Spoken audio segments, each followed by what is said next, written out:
एक आसान लेकिन इंपॉर्टेंट क्वेश्चन होता है कि व्हाट इज़ अनसेफ एक्ट या अनसेफ कंडीशन। ये दोनों वो चीज़ें हैं कि बहुत ज़्यादा कंपनीज़ में इवन के इंसिडेंट एक्सीडेंट के अलावा अनसेफ एक्ट और अनसेफ कंडीशन भी रिपोर्ट होती हैं।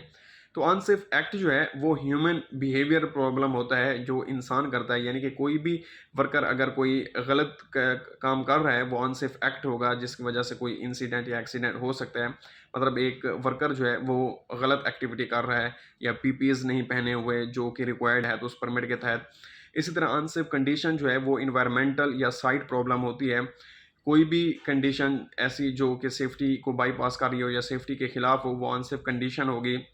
फॉर एग्जांपल एक फ्लोर पे जो है वो ऑयल गिरा हुआ है तो वो फ्लोर जो है वो अनसेफ कंडीशन में आएगा क्योंकि ये साइट की वजह से है, ह्यूमन बिहेवियर की वजह से नहीं है।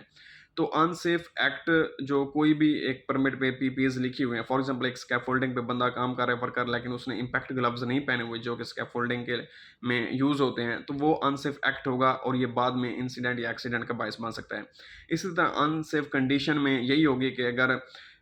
एक बैरिकेशन नहीं की हुई, बंदा स्कैफोल्डिंग का काम हो रहा है लेकिन साइड में बैरिकेशन नहीं की हुई,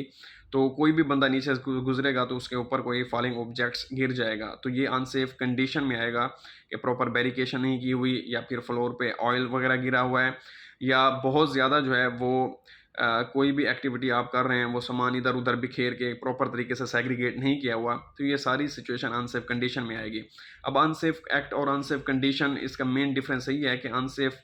एक्ट जो है वो वर्कर की वजह से होता है या ह्यूमन बिहेवियर होता है और अनसेफ कंडीशन जो है वो साइट या एनवायरमेंटल प्रॉब्लम होती है।